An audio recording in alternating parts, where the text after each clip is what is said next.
Thank you all for being here for this breakout session. And as we heard in the main room, that one of the goals of our conversation today, and this was a really, I think, successful moment in this gathering last year, was getting together by state and information sharing. And this year, we want to take it a step further. It's not just sharing, what are you doing?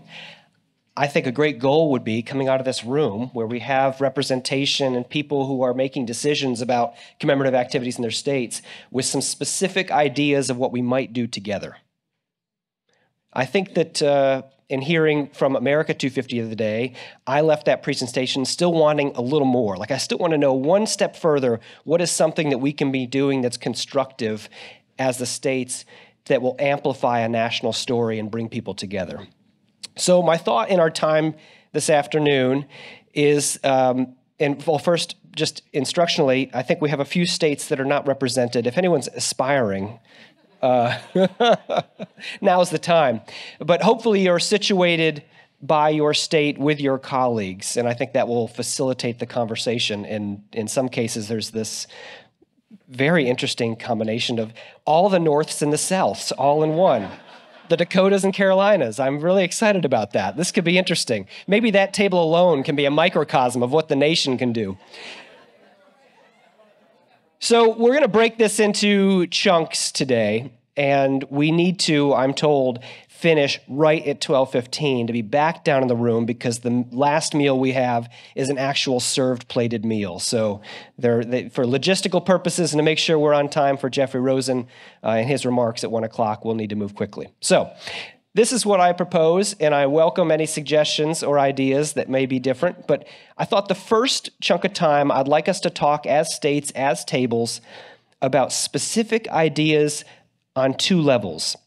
What is a specific one or two ideas you can think of that you could do regionally with neighboring states that you think would have a powerful contribution to the energy of the commemoration? Separately, I'd like you to talk about what a couple of ideas would be programmatically that you would suggest that all these states in this room and all those not represented could do on a national level. What are specific things that we could do together that would rank to the top of the surface in the activity for the 250th. Does that make sense? Okay, so there's two activities. We're going to take about 30 minutes to talk about this and report out, maybe a little shorter than that if I see that you're moving along quickly.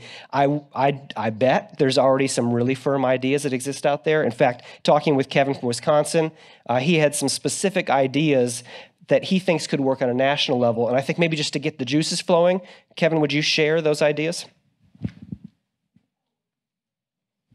Thank you so much. One of the things that we've been talking about, especially with our AASLH convenings, is looking at these anniversary dates, these significant events coming up over the next 2 years, of how can we amplify what each of us are doing, while at the same time making it very clear that it is a united effort, because it's very easy to feel siloed. So a couple of the ideas, obviously the 2 lights in every state house. Hopefully that's something that is scalable. It's something that actually you don't have to have funding for. It's something you can work with your state department with, your Department of Administration. It'd be wonderful if we could even scale it from state house to municipal buildings to in every home even. But that, I'll stick with State House. We'll start with that as success.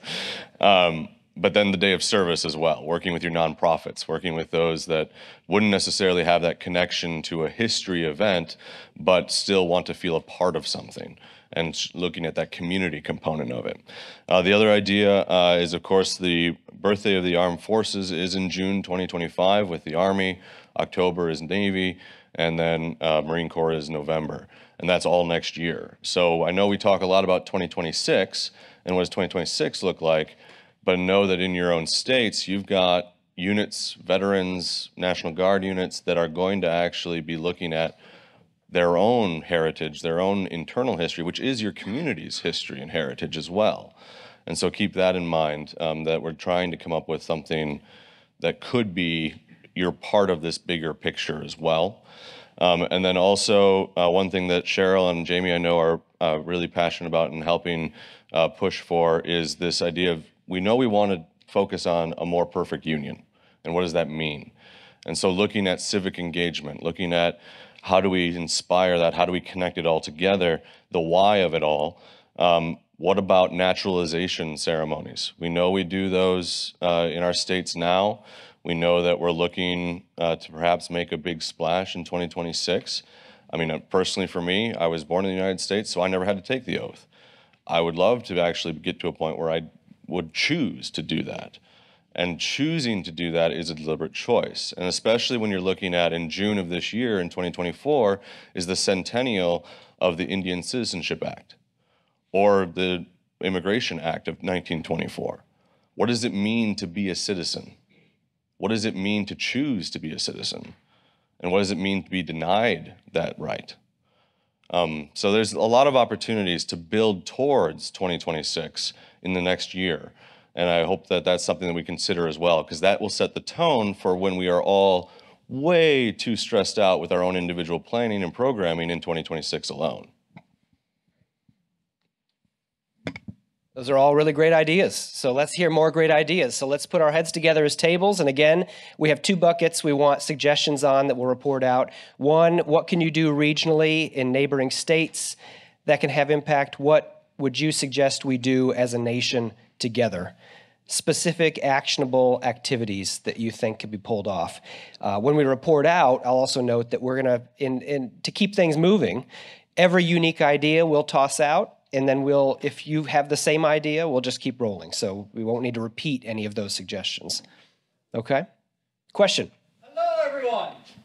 I just wanted to introduce myself. I'm William Ladd. This is my brother, Stephen Ladd. I am Stephen. We were chosen by the Kennedy Center to represent America for the 250th, and our goal is to unite America through the project we have called Scroll-a-thon.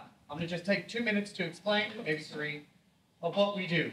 We go into every state. We work with up to 500 people to tell their story. It's your story. It's your state story. We find a host partner, and we work with like 20 community members. Each person makes their own work of art that they title, and they attach their story to. They collaborate on a work of art that they put their signature and or draw a picture in, and then we document them by photographing them. And then we tell their story. So we have a filmmaker that's making these reels of stories of your state and the people that live in your state.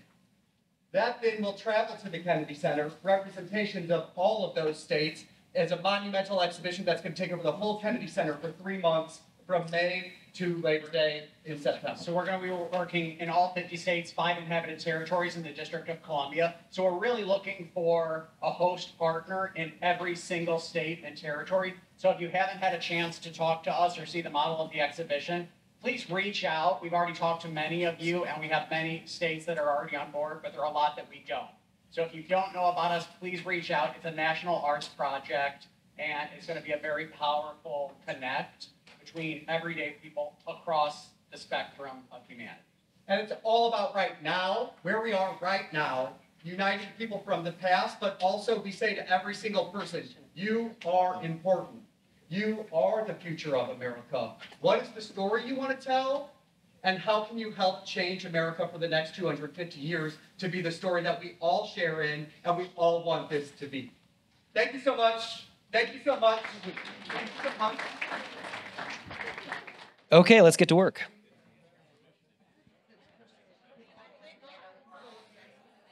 Okay, I'm sorry to cut you off, but I think in the spirit of time, we should ready ourselves to report out. I've heard a lot of really good ideas as I've been wandering around the room, so let's share those. Okay, everyone. Okay, Todd Gross.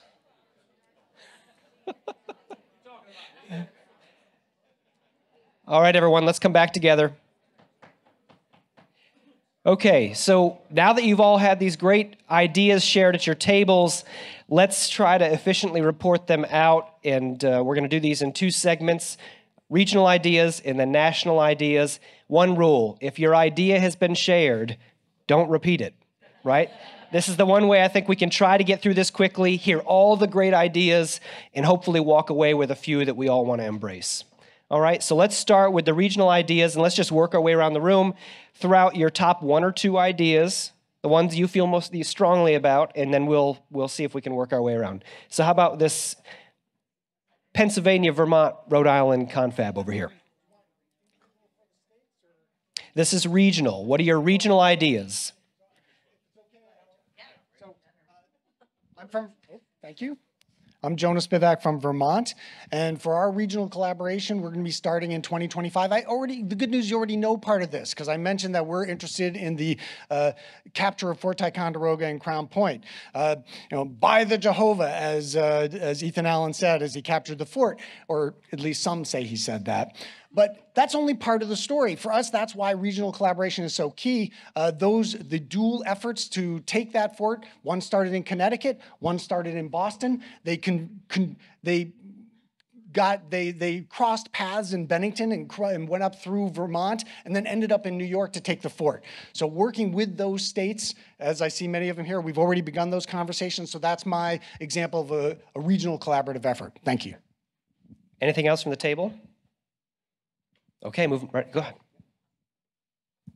One of the things that we talked about were the roles that some of our commissions or larger state historical societies could play in terms of convenings locally of our local historical societies that may be trying to find their place. Not all of them are fully represented on the commissions, but what stories do they have to share that are about this long revolution that we've been talking about, but not just our historical societies, but also our heritage groups that are in our states. So what are their stories of revolution and the various revolutions that are meaningful to them? So in ways that we can highlight the local stories within our communities, and then in a place like New England, how we can do that better together with many of our smaller states. Any other regional ideas? Let's pass it to New Jersey. Who gets New Jersey? Sure. Microphone.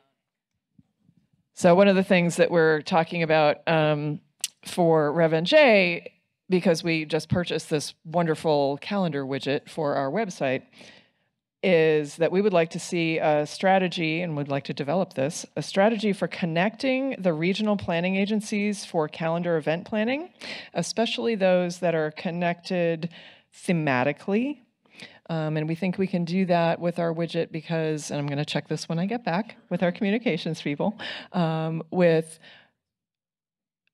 labeling them so we can say which state in our regional partners they're sponsored by, and then our own events, and then some of our own local partners. So that would be, and it's a tool we already have. We purchased it this year. So when I check this with our communications person, hopefully we'll be able to do that for New York, New Jersey, Pennsylvania, Maryland, Delaware.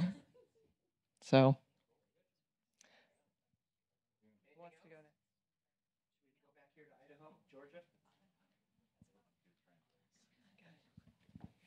Regional. Okay, so I'm from Idaho. I'm the state historian, Hannah Laurie. Nice to meet everyone. Some of the concepts that we were really talking about stemmed from conversations that have happened throughout the conference. So thinking, really about how we can take the passport program at a regional level and make that almost like a reciprocal membership concept and building on that. We also talked about thinking regionally, maybe not geographically, but regionally through content. So what are the connections that we can make from, Idaho to Illinois, Idaho to Texas, Idaho to other places on the East Coast, either through the movement of people over time or actions taken by those specific individuals, so we can think differently about our connections. So that's some of what we talked about.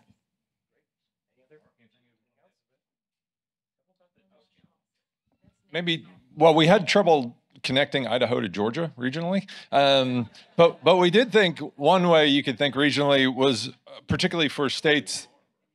Sorry, I'm Mark with State Tourism Office in Georgia, part of our Georgia Commission. But one way for those of us who are outside the Mid-Atlantic and New England regions is to really kind of lean into the story of what the story of our state in 1776. Whatever that story was, which is different for all of us and is something that we can all own within our unique region.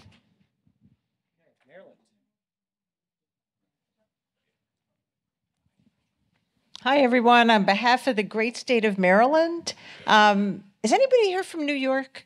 Yeah. Excellent. So we would like to work with you because the Battle of Brooklyn included the Maryland 400. And so we're looking forward to having a conversation about that. We've had a conversation with Delaware. Margaret, are you here? Okay, excellent. About an indigenous project. And then I'm going to turn the mic over to Nick, who's going to talk about workshops. Hi, I'm Nick Redding. I'm with Preservation Maryland, and we received some funding from the National Park Service through a cooperative agreement we're in to do some workshops throughout the Chesapeake Bay watershed, specifically focused on trying to give localities and small nonprofits simple, easy-to-use tools on how to plan inclusive, engaging events, because we get a lot of just inquiries about, like, well, how do we just basically explain something, we don't want to screw it up, but we don't have a lot of time and a lot of money to do this. So we've been able to hire some consultants to do that. There's going to be one virtual option as well. So I guess in theory, anybody nationally could tune into that too. So that's something that we're trying to do to knit together our story using a watershed as a unifying factor. Oh, and using ASLH's upcoming programming field guide. That's going to be part of it as well.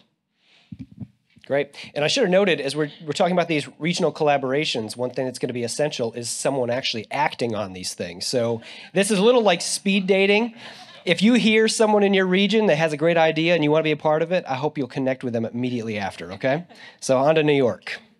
Maryland's already has their eyes on you, so this is...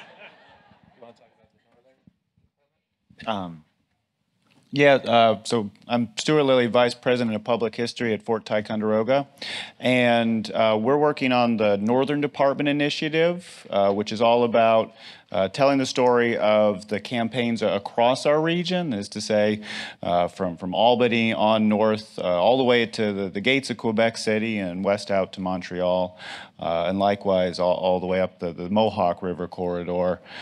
This whole Northern Department, which was founded in the summer of 1775, it's a historical marker. It's a whole region within the Continental Army, but it's also it is about a uniquely northern-facing part of the early United States. Within that, though, we're working to create videos and expand our offering of lesson plans and other student resources that tell the narrative of this whole region in real time, capturing as these incredible dates happen, beginning in this year, 2024, right through 2027. Actually in the midst of hiring a full-time videographer who's going to be traveling across these areas, and also pulling in Fort Ticonderoga's one-of-a-kind museum collections to allow us to not only tell our story, but also the broader stories of our region.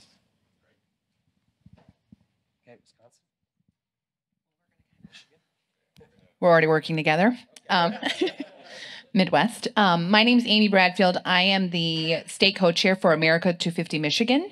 And so we are hoping to do work with our library, our state library, to create a reading list of text for not only the American Revolution, but we're really pushing unfinished revolutions in Michigan because we don't have that direct connection except for colonial Michilimackinac. But so our thinking is we would have certain themes, and that way we could pull in different groups, whether it's African American history, Native American history.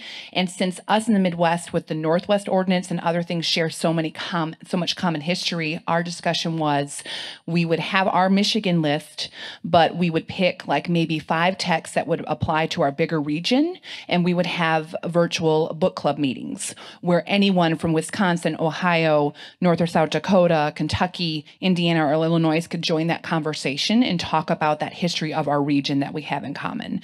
And then we thought that would also be easy to scale up nationally. So I'll let Chris take that part. Oh. Is that right or no? Oh, okay. So then yeah. Oh, and then we also would do different age groups. So we'd have a junior, middle school, high school, and adult reading list for people to choose from.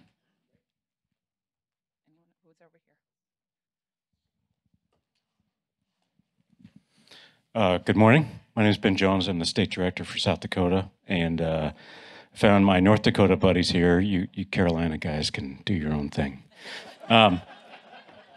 The first 4th of July in what is today South Dakota occurred 99 years ago, so we would be celebrating the centennial of that in 2025.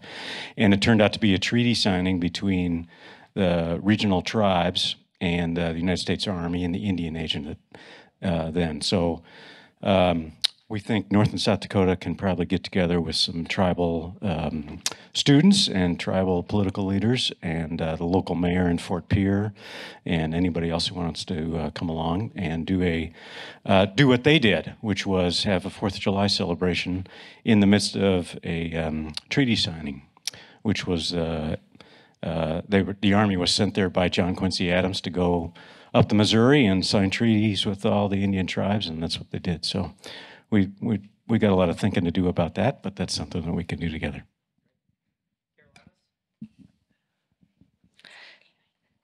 I got it. Hi, Sarah Kuntz from North Carolina. We've already been speed dating South Carolina for quite some time.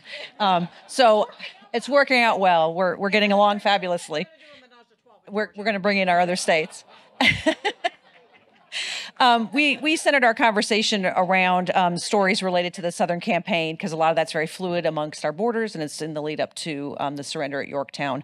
So lots of interesting stories, including the race to the Dan and the Over Mountain Men and women following encampments as people are evacuating areas and Loyalist and Tory wars and all those sorts of things. So, and then the last thing we thought about was possibly looking at some ways to capture international tourists that might come for reenactments and battles in our region.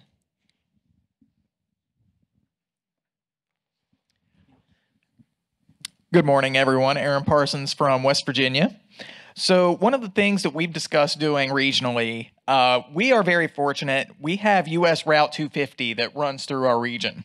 So talking a little bit with the group about planning events based along Route 250 and various other things, such as hosting a traveling bookmobile that kind of builds off of what you guys were talking about here, having a reading list for regional books that we could take on the road and have stops along US Route 250 that folks could come out and visit the bookmobile and learn a little bit more about.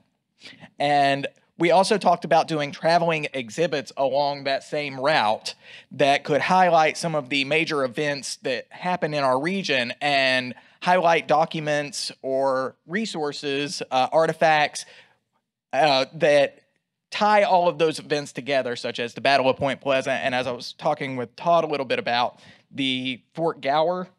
I'm going to hand this over to Todd so he can tell you guys a little bit about that. Okay, thanks, Aaron. I'll try to be quick. Yeah, thinking about Ohio and our place in time here, there is something called the Fort Gower Resolves that almost nobody knows about, especially in Ohio where this occurred. It was an early expression of a standing army in support of independence in November of 1774. So we are in conversations with the oldest private mint in the United States. It happens to be in Cincinnati, and we're going to probably produce a medallion for that occasion. So this ties into Lord Dunmore and could be regional in scope, perhaps. One of those little nuggets that nobody knows about. So yeah, lots of other things too, but we're interested in working with New York about canal history, the Northwest Ordinance, and other things in the Midwest, so we're pretty excited. I'm Todd from Ohio, by the way, sorry. Good afternoon, everyone. I'm Noelle Trent from the great state of Massachusetts. There wasn't enough clapping for that, and thank you. We're awesome. You are too, but we're awesomer. So our topic, we were here with Connecticut, and we were thinking about the New England states, and we're thinking of a harbor tour. Yeah. So for those of you who don't know, harbor tour, going up the coast from like Connecticut all the way up and doing a cultural exchange. And so what that looks like is at these different places, even some of the more, well-to-do restaurants, bringing in people of different communities to introduce different types of cuisine, because a lot of people don't know we have a lot of wonderful populations in demographics in our region, from Cape Verdean to Dominican to Indian, Pakistani. And so we think it would be a great way for people to explore. And the idea is to promote restaurants, hotels. And so as people are coming to us, because we're awesome in New England for all the wonderful events, that they'll have great food that they didn't imagine is in this region. And so that's what we suggest.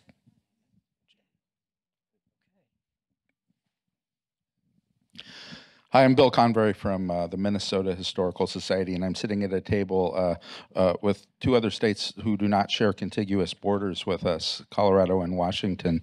But we did come up with some ideas. We're getting towards the back of the room now, so a lot of our ideas are a little derivative. And, well, they're not derivative. We thought of them, but you guys said them first.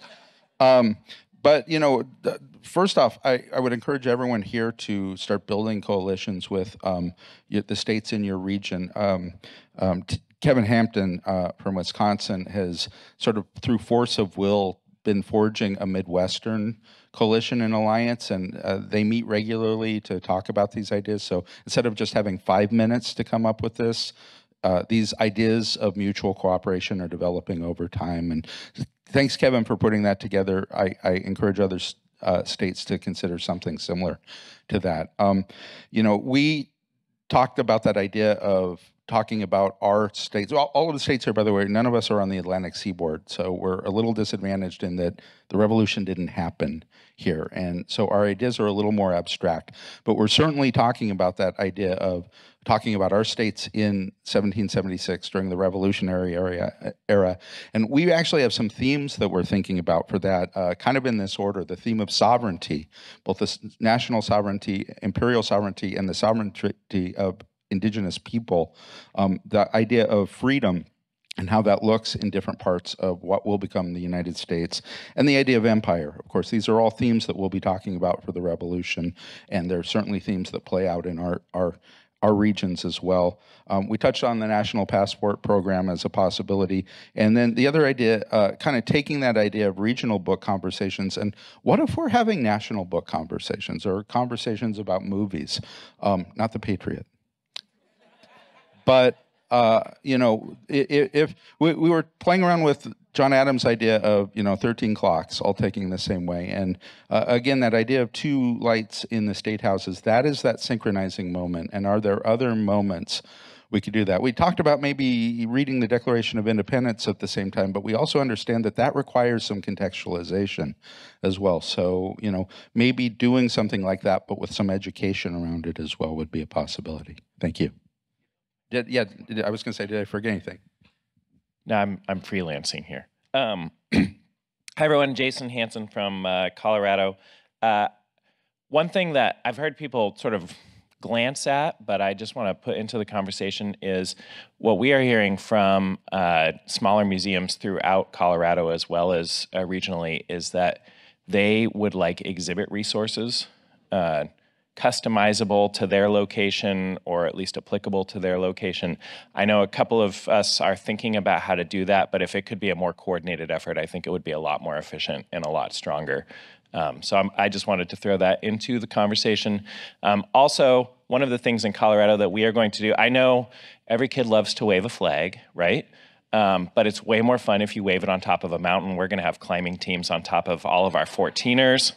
I would encourage you all to think about more exciting places to wave flags in your states. You might not be able to wave them from the tops of mountains, but maybe there's water or caves or something else that you have. Thanks. Okay, friends, we're going to have to go really fast here because we want to get to our national ideas. So all of our friends in the back here, we're going to go real quick, okay? Alan Miller from the state of Alabama. Our theme in Alabama is going back to 1776 and the Declaration as a starting point. And so we're talking about from the Lexington-Concord Bridge to the Edmund Pettus Bridge, America's enduring march towards freedom. That gives us an opportunity to talk about school integration with Mississippi, other ideas that we can share with the neighboring states. Going back to Mark from Georgia's idea about who were we in 1776, we still have a very strong Native American presence in the state of Alabama, which gives us an opportunity to cross what became state boundaries with those native nations. Also, with the state of Florida, we share some what Mike Bunn calls 14th colony history in what was at that time West Florida. So we'll be looking at that as well.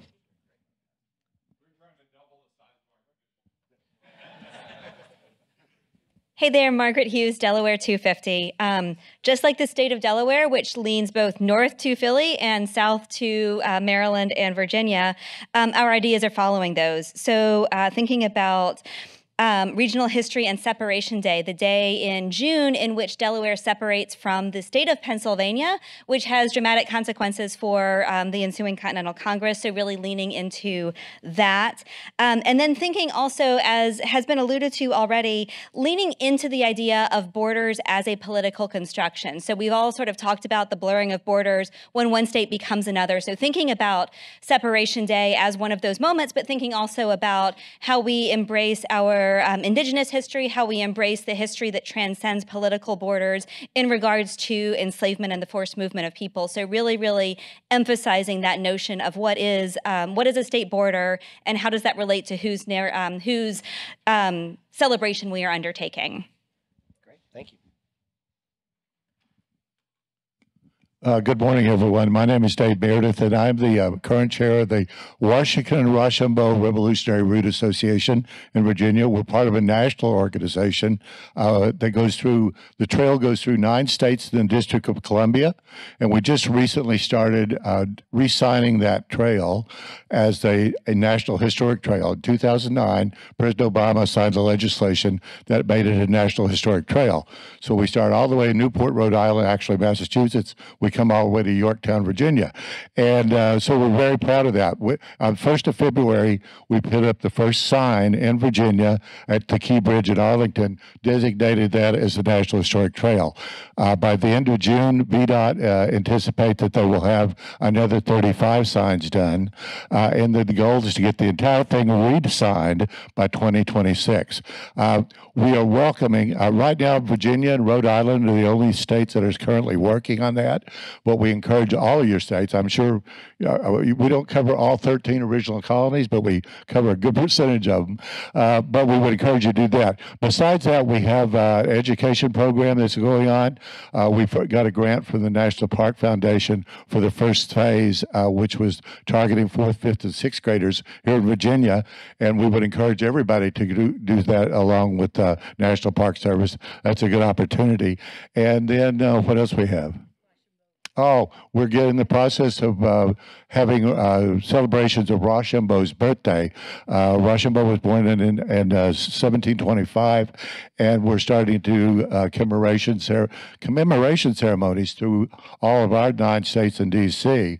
to commemorate Washington's birthday. We're also going to incorporate Admiral de Grasse in there as well, because those are the 3 commanders that made Yorktown possible. We appreciate that.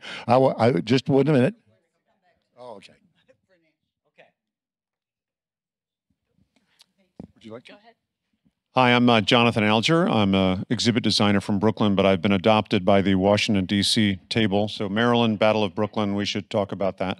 I would like to make an announcement because this is a gathering of the states and there's a Washington, D.C. placard here.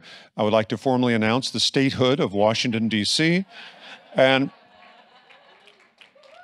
it's been a lot of years of taxes, and now we have a placard. Also, I'd like to, as our first formal step, announce our 2 senators and our representative are here at the table. But the idea that we'd like to offer is the idea of a trail. We've talked a lot about ephemeral events, things that happen quickly and then they're done, for organizations like the Capitol Visitor Center or Mount Vernon that are either in a walking range of other institutions that might have an exhibition or within driving range of another institution that might have that. For those institutions to band together, create a trail, make a map together, Get some institutions that are a little bit off the beaten path, get them into the trail as well. And then everybody, for the cost of some maps, creates a way to attract attention and create a sort of a unification around your theme that should, well, the rising tide floats all boats. And just the reminder too, for those of you thinking about states, think about your urban regions, right? So we aren't just DC, we're DC, Maryland, and Virginia. And so just sort of thinking about that as a way of organizing your thinking too. Great. Okay, we're going to do this next round a little bit different so we can move a little faster, but we do want to talk about national events. All right, so that's up next. So you all already have your ideas, so we're not going to go back into group conversation, but I'd like people just to, again, raise your hand, shout out your great national idea that's very specific, that's very short, that you think is going to be compelling, that we'll all want to walk out of this room saying, I'm going to find a way for my state to participate in that activity. Okay? And once it's said, we don't repeat it, right? So I'll take, since I have the mic here, and remind you of Virginia's aspiration that we coordinate citizenship ceremonies on a national scale. And that could be at a choreographed time, it could be on a choreographed moment, it could be a series of moments. But I think there is something there that could very easily be scaled to the entirety of the country and fit very well with the larger narrative of America's journey. Cassandra, shout it out. So American 50PA, Sandra Pullman. So we have a tried and tested partnership based off of volunteer conversation earlier with two Pennsylvania affiliates of national organizations, both Feeding Pennsylvania and Keep Pennsylvania Beautiful. We actually hosted on Friday a call with about a dozen states as well as Keep America Beautiful to talk about the Greatest American Cleanup, which is what Keep America Beautiful is launching across the country as part of 2026. And we in Pennsylvania have been doing this now for 3 years with both Feeding Pennsylvania and Keep Pennsylvania Beautiful. We've had over 800 volunteers across 29 sites over the last 3 years, have given out about $20,000 in grant funding, and have packaged over 21,000 boxes of food for our fellow neighbors. So again, I would encourage you as a former borough mayor as well, looking at the activations of local communities for the Greatest American Cleanup. I think that's something that's very easy and something that a lot of folks within your states will be able to pick up and run with very quickly. Wonderful. Wisconsin. Raise your hand if your state has a National Guard. Everybody's got one. Next year, on June 14th, 2025, the military is turning 250. The National Guard Bureau and a lot of individual state adjutants general are already looking at their outreach programs for the next 2 years being 250 anniversary focused. So that's something that they're already thinking about, and that's an opportunity for you to be thinking about for programming and to possibly hook onto. I know for Wisconsin, we're already talking to our adjutant general, and his message is, these are your people, these are your next door neighbors, trying to connect and demystify the National Guard as well. It's not just the National Guard. If you have active Army installations or Navy or Air Force installations like we do, you can also connect through them. The Air Force was an outgrowth of the Army. The Space Force was an outgrowth of the Air Force. So there's ways to bring those services in as well. Not just the Army's turning 250 next year, it's also the Navy and the Marine Corps. Every single state has a Navy League chapter, at least one. So yes, Dakotas, because you're landlocked, you still have Navy connections. Every state has a Marine Corps League chapter. Every state also has VFWs and American Legions that include veterans of those services that you can work with. They're all going to be wanting to celebrate their 250th. It also creates this opportunity to talk more about service, some of the things we've talked about. National identity, formation of national identity, what brings us together, serving something greater than yourself, because let's never forget there was an Army, a Navy, and a Marine Corps before there was an independent nation. And so we have an opportunity to use those anniversaries that the Department of Defense and our Guard units, our own homegrown units, are looking at to build right into July 4th, 2026. If anybody wants to talk further about this, about what we're doing in Wisconsin, I'm more than happy to talk to you later. But I did want to put that out there. That's something you can do nationally. And I will simply say this, because very few states, you all are an exception, Pennsylvania is an exception, there are several others, very few states created a complete National Guard division. The 29th, Virginia, Maryland. The New England, Yankee division. That gives you opportunities for regional coordination. Wisconsin, Michigan National Guard have many of the same battle honors as we served together in the 32nd Division. So this is not just a national thing, but you can also look as another way to transcend state borders, shared history, in this case, shared military history and shared service. So I will be quiet, but I will be around the rest of this time if you want to come and talk to me further. Thank you. Okay, back here. Hello. We have this idea for us to have a map of all of our states with our revolutionary ideas, whether that was started from 1776 or before, or influenced by 1776. Did everyone hear that? The ideas, a thematic map of revolutionary ideas. Nice idea. Over here. Hi. I'm creating this project called the Promise of Liberty, which is an update on the Freedom Train idea. It'll tour the nation, or as much of it as we can get to, with original historic documents shown with modern technology. But my offer to you all is we have access to great original historic documents, and I know where more September 1787 copies of the Constitution are, or July 1776 copies of the Declaration, and I think anywhere out west that doesn't have access to original documents, feel free to ask us. We're going to share as much as we can freely, and images of them, and there's some other documents like the Declaration of Independence, I think, should always be shown now with something like Martin Luther King's speech from the March on Washington, which calls it something that created a promissory note, so that we're not looking back to 1776, but looking forward from 1776. And the other two things, like George Washington's cover letter to the U.S. Constitution, talks about compromise and sovereignty, and the only way to protect liberty is to give up a share of liberty. So that document is available and should be part of the story. And George Washington's The Bigotry No Sanction letter, which is known in the Jewish community, but actually is a perfect embodiment of this idea of an American tapestry. So there are these original documents, and we know the problems with the founders and slavery and all, but they created this vision. An actress, Sophia Bush, had a great answer from her friends about why she, a very progressive woman, cared about these documents by dead white slave-holding males. And her answer was, because their words knew before they did. So I'm, happy to help share those words in original format to add to whatever programs you're working on. Okay, thank you. Jan? So, good to see everybody. Thank you for all these great thoughts. We love the passport thing, but thought the Park Service would be also a great partner in that. But our really big thing to contribute today is we love the idea of everybody who is a citizen learning the oath and reciting the oath. And here's how we're going to incentivize it. Mark, take it away. We'd like to call on the newly founded state of Washington, D.C. to get the IRS to give everyone a $250 tax credit.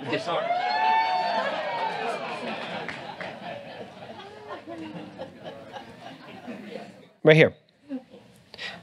So we talked a little bit about a tree planting, maybe like around the Liberty Tree idea that turned into maybe a forestation program. And then we sort of sidetracked and think about genealogy resources and finding your roots and maybe encouraging genealogy. Thematic tree planting. Okay, all the way in the back. I have a resource for everyone. Here it is. Can students pass the test? But actually, we're trying to work with veterans groups, particularly a lot of the military. So I want to talk to Wisconsin. We're trying to work with union workers, anybody who is interested in learning about our country. This is for grades 6 through 12, civics. It's the 100 questions you have to take as the naturalization test. But we have a lot more work to do than just that. With kids, as I said, with workers, if you're small businesses, we'd like to get you involved. My husband, stand up, Doug, is here. From the DC Circuit. And here's the information. Go online, civicsfundamentals.org. Second resource I have for you, which is just coming out on public television, that Douglas also made, is called declarationmovie.com. And that shows the importance of our Constitution and how other parts of the world used it. Over 100, how many countries? Over 100. Over 100 countries have used it as a basis, some of which on Vietnam is among them. I mean, it's very interesting. 55 minutes, perfect show. And we're going to need a kiosk, need folders, flyers, but you can get this all online. Free. You do teacher training, free. So to get it into school. So let me know, and these are out on the tables and wall. Thank you. Yes, Noel.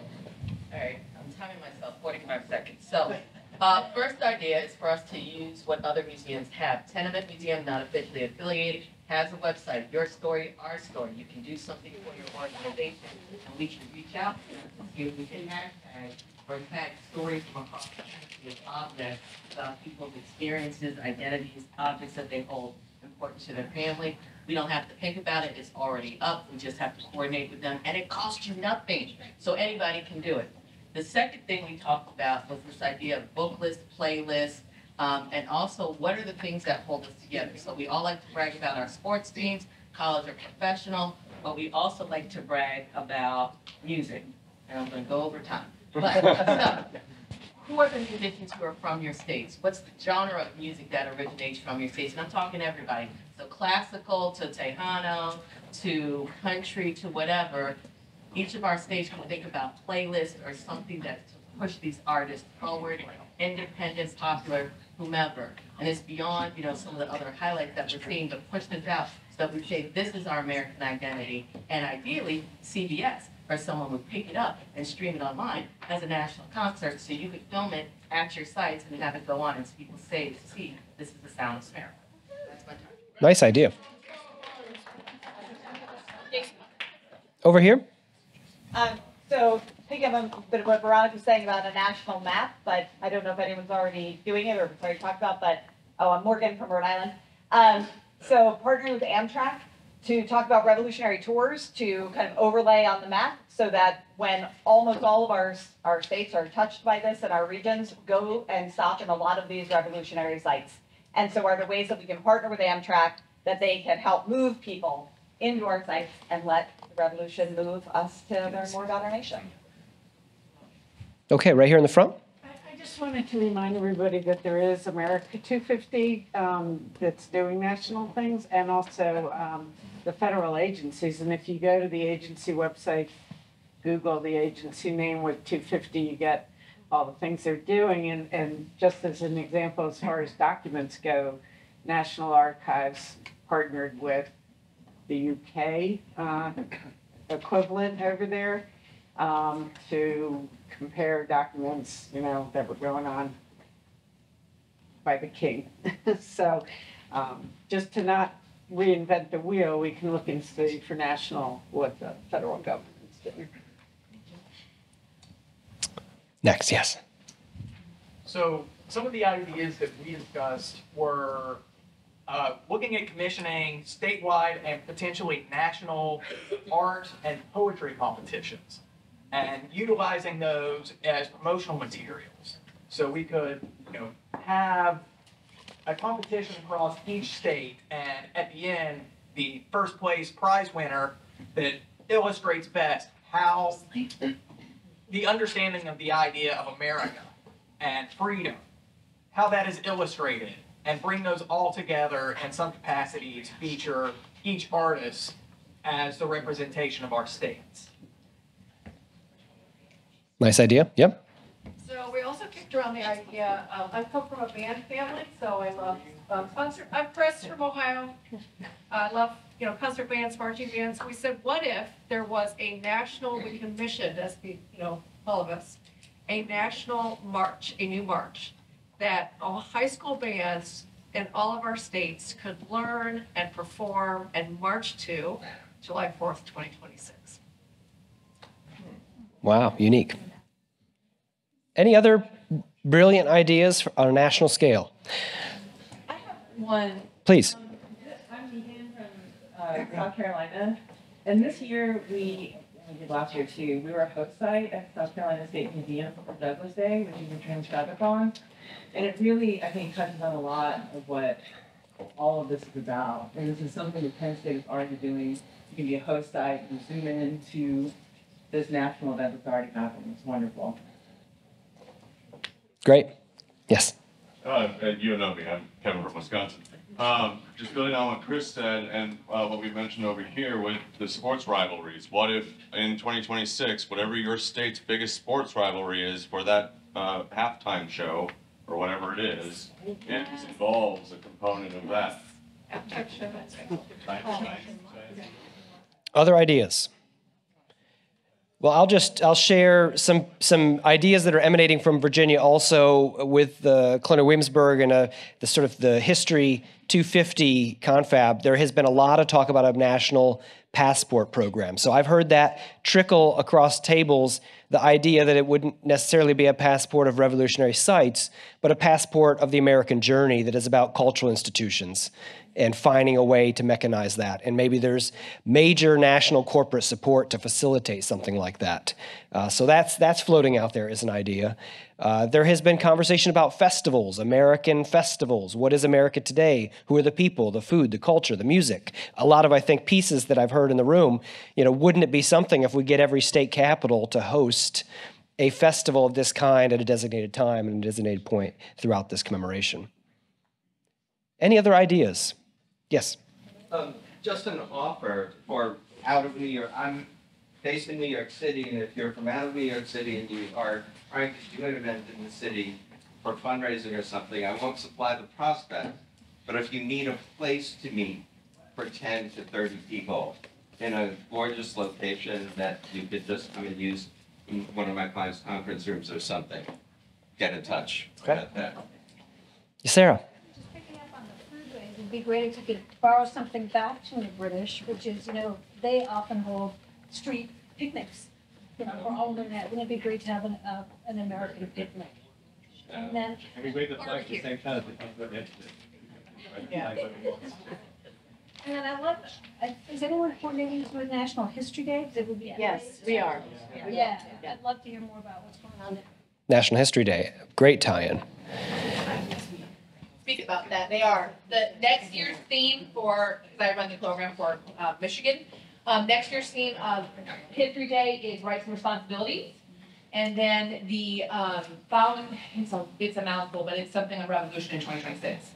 So they're absolutely looking to doing that, and that is a great way to get engagement in your state if you're not familiar with History Day.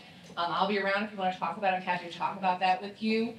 It is a nationwide program. Each state, all of your states have a program. We're also in the territories, but a great way to engage your students in historical work.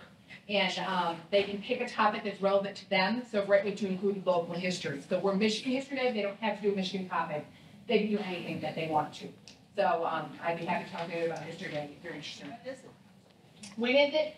It's always, the national contest is in, it's at the University of Maryland campus, usually the second week of June. And then states, it depends on when they have their contest. Ours is April 20th. But it's a contest, and there's school contests, district contests, or regional contests, and then it goes to a state. And then the top 2 projects get to go to the national finals every year. So about 5,000 kids participate at the national finals. Grades 6 through 12. Okay, back to Ohio for one last thought. This might be more of a question, but I'm wondering, in Ohio in 2025, we're going to try to do something associated with Lafayette's farewell tour of the United States. It's not quite regional, it's not quite national, it might be somewhere in between. But I'd be curious to know if other states are doing something. He visited 3 Ohio communities in next 2 years. So I don't know if that could be something that is framed nationally instead of piecemeal. Great. Well, thank you all for all your wonderful ideas. I would leave you with this final thought, which is, yes, America 250 exists. Yes, they have outlined goals and programs. But I do think that many of the things we've heard here that are very compelling are not on their their to-do list, right? So I think it's beholden on us, if we as states believe in these ideas, that as many of us share the ideas and start working towards implementing them as possible. I think that this can exist and can happen from the state level up, and there could be enthusiasm in the number of us that can pull off these certain programs. So more to come on that, but thank you all for your collaboration.